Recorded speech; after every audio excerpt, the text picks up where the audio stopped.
आज हम आपको घात और घातांक के बारे में पढ़ाने जा रहे हैं। ये घात और घातांक क्लास 7 से आपको स्टार्ट हो जाता है। क्लास 7, 8, 9, 10th में भी इसकी आवश्यकता पड़ जाती है कभी कभी, है ना। इसके बारे में जानना बहुत जरूरी होता है, खासकर क्लास 7 और 10th, क्लास 7 और 8 के बच्चों के लिए बहुत ज्यादा जरूरी है। तो चलते हैं, हम देखते हैं क्या है। हिंदी में कहते हैं घात एवं घातांक और इंग्लिश में बोलते हैं पावर, इंडिसेस और एक्सपोनेंट। तीन नाम से जानते हैं, 3 नेम्स इसको हम इंडिकेट करते हैं। चाहे पावर कहते हैं आप, इंडिसेस कहते हैं आप, और एक्सपोनेंट भी कहते हैं आप। हिंदी में केवल घात और घातांक के नाम जानते हैं। घात जो अगर अंकों के रूप में लिखा जाता तो घातांक हो जाता है, यानी इसका घातांक कितना है, संख्या का घातांक कितना है, घातांक मतलब अंक के रूप में कितना लिखा हुआ है, ये होता है। अब हम देखते हैं, पहले घात के बारे में बताते हैं हम आपको।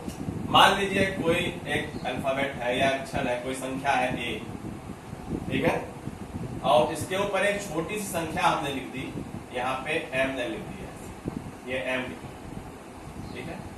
तो ये जो a लिखा है इसको आप क्या कहेंगे? इसको कहेंगे आप बेस। क्या कहेंगे? बेस। यहाँ पे ये बेस यानी आधार। और ये जो m है ये क्या है? ये है एक्सपोनेंट। एक्सपोनेंट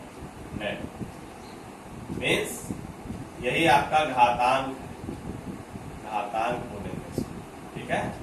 तो ये घात जो होती है, जिस संख्या के ऊपर लगी होती है वो संख्या आधार कहलाती है।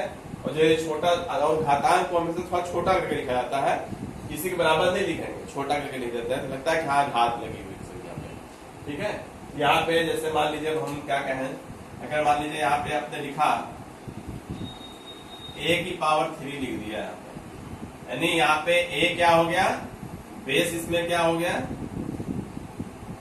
a है। एक्सपोनेंट क्या हो गया? एक्सपोनेंट वो आपका 3 है, यानी आधार क्या है? ये आपका क्या हो गया? आधार। और ये क्या हो गया? घातांक। समझ आ रहा है ना? आधार और घातांक क्या हुआ? बेस और एक्सपोनेंट क्लियर हुआ? समझ में आया? अब आगे हम चलते हैं, इनके कुछ रूल्स होते हैं। अच्छा हाँ, एक चीज और समझ लीजिए पहले, रूल्स से पहले एक चीज और समझ लीजिए। अब मान लीजिए कोई संख्या दी गई है, जैसे मान लीजिए हमने यहाँ पे लिखा a की पावर 3, इसका मतलब क्या हो गया?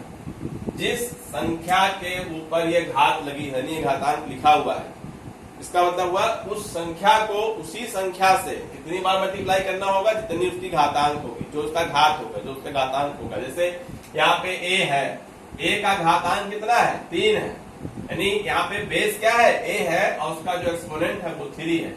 मीन्स हम a को a से मल्टीप्लाई करेंगे, कितने टाइम्स करेंगे? 3 टाइम्स। अगर यहाँ 4 लिखा होगा तो 4 टाइम्स मल्टीप्लाई करेंगे, 5 लिखा होगा तो 5 टाइम्स मल्टीप्लाई करेंगे। एक कॉमन सी चीज है, सबको पता होगा, ठीक है।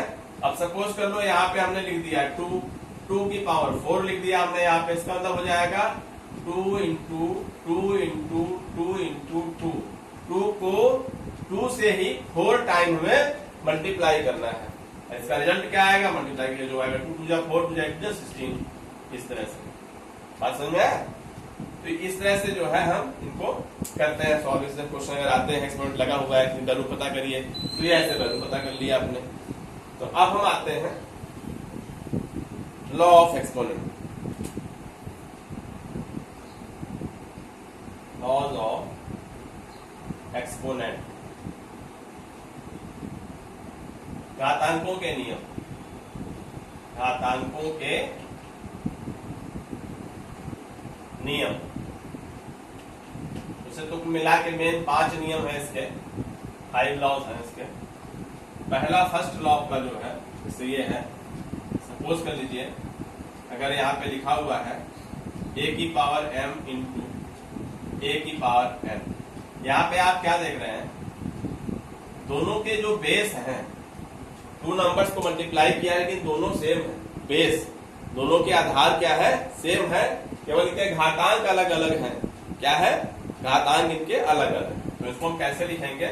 बेस को एक ही बार लिखेंगे खाली, और जो घातांक है वो जुड़ जाते हैं, m प्लस n हो जाएगा। अब कोई संख्या लेके देखते हैं, नंबर लेके देखते हैं हम। सपोज करिए हमने यहाँ पे लिखा 3 की पावर 2 एंड 3 की पावर 3 लिख दिया यहाँ पे। अब क्या होगा, तो जब आप करोगे तो यहाँ पे क्या हो जाएगा, 3 की पावर 2 प्लस 3, यानी बेस हमारा दोनों का सेम था, एक ही बार लिखेंगे, और जो एक्सपोनेंट इनके होंगे वो दोनों यहाँ पे ऐड हो जाएंगे, मिला के कितना हो जाएगा 3 की पावर 5। अब देखिए समझिए इसको, पहले यहाँ पे 3 कितनी टाइम है, पावर 2 लिखा हुआ है, इसका मतलब 3 को 2 बार मल्टीप्लाई करोगे, फिर इंटू 3 लिखा था यहाँ पे 3 लिखा हुआ है, इसको 3 को 3 बार लिखेंगे, फिर कितने टाइम हो गया, 1 2 3 4 5 टाइम हुआ 3 का पावर 5।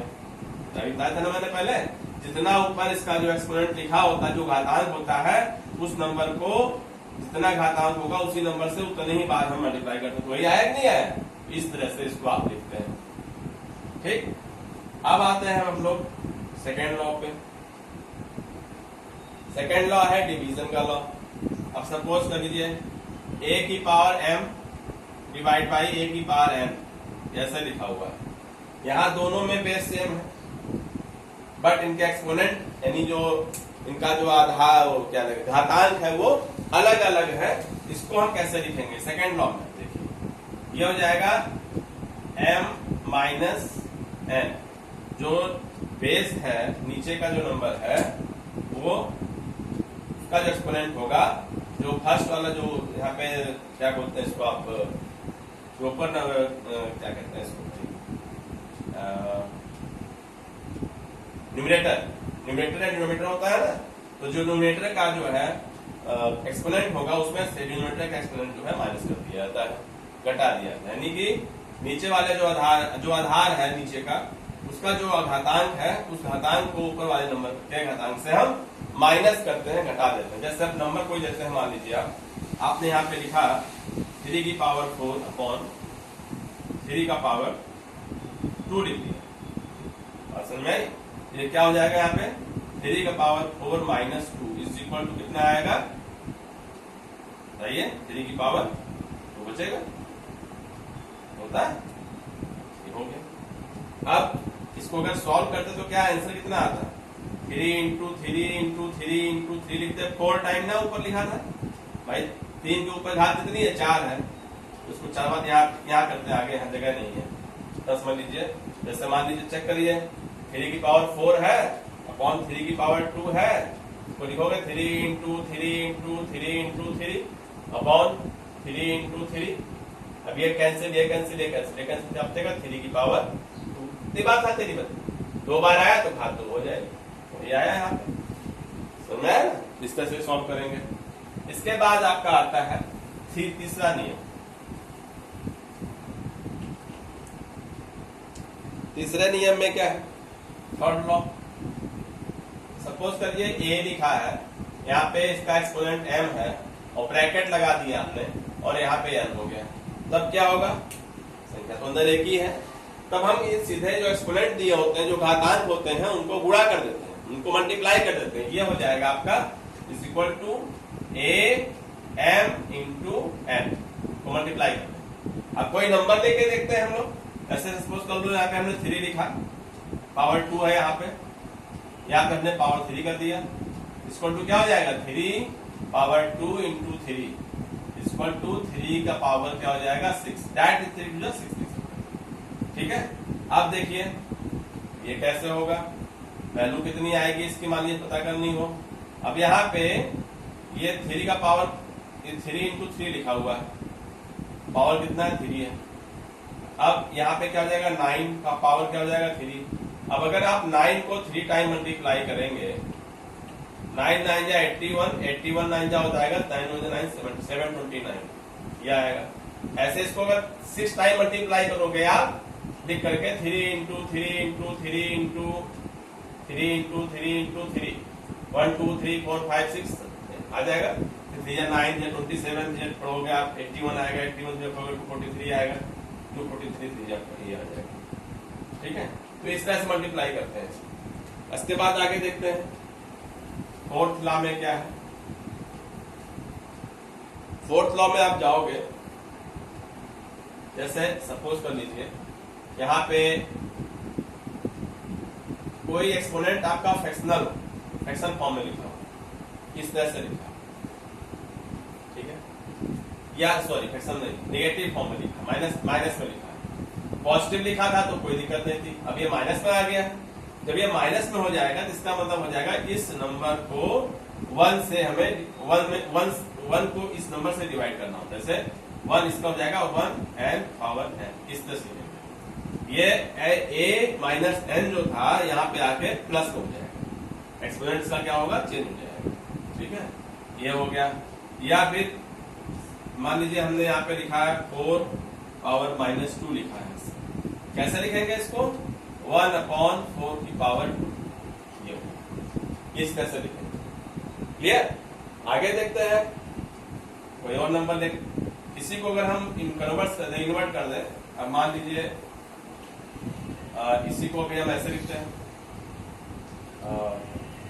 अगर ये ऐसे लिखा हुआ है तब क्या करोगे आप, तब हो जाएगा a, यहाँ पे ये है ना, तब ये इसको ऊपर ले आएंगे, माइनस में हो जाएगा चेंज, इसका जो साइन होगा वो माइनस में, याद रखिएगा, याद रखने वाली चीजें, बाकी प्रैक्टिस की बात है।